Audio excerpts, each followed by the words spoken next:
তো আমরা কিভাবে অফশুট চারা সংগ্রহ করি এর আগে কয়েকটা ভিডিও দিয়েছি। তো আজকেও দেখাবো আপনাদের আমরা কিভাবে অফশুট চারা সংগ্রহ করতেছি। তো এই যে দেখতেছেন এই গাছের আমরা অফশুট চারা সংগ্রহ করব। তো আপনাদের দেখানোর চেষ্টা করতেছি। এই যে খেজুর, এটা হলো মরিয়ম জাতের খেজুর, বিশাল বড় বড় খেজুর হবে। হ্যাঁ, আর এই যে পাশ থেকে আমরা অলরেডি অফশুট চারা সংগ্রহ করেছি, একটা ওই পাশ থেকে সংগ্রহ করেছি দুইটা।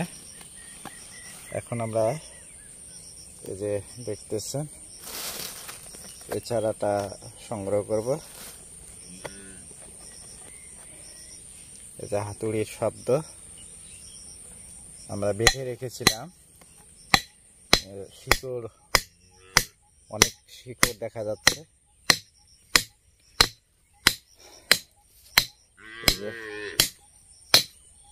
এই যে দেখতেছেন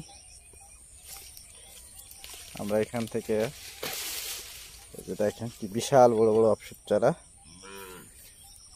এই যে দেখেন শিকড় দেখতেছেন, অসংখ্য শিকড় এই যে আমরা বেঁধে রেখেছিলাম। এরপরে এই যে দেখেন আরেকটা শিকড়।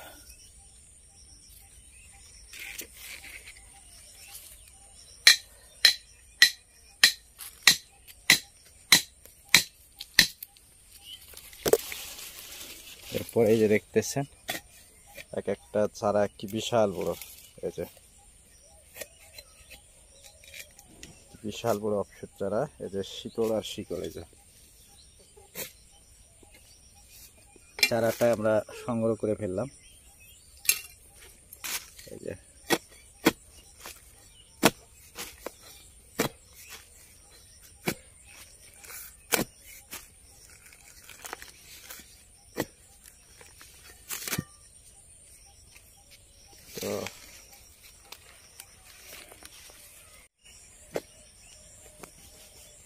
তো অনেক পরিশ্রমের বিনিময়ে কিন্তু সৌদি খেজুর বাগান হয়ে থাকে। যারা অনেক পুরনো বাগানি, কমপক্ষে 8-10 বছরের যারা বাগানি, তারা সঠিকভাবে বলতে পারবে যে কি পরিমাণে আমাদের শ্রম দেওয়া লাগে। প্রত্যেকটা গাছের পেছনে ব্যাপক পরিমাণে শ্রম দেওয়া লাগে। তো সবাই ভালো থাকেন, সুস্থ থাকেন, নিরাপদে থাকেন। আল্লাহ হাফেজ।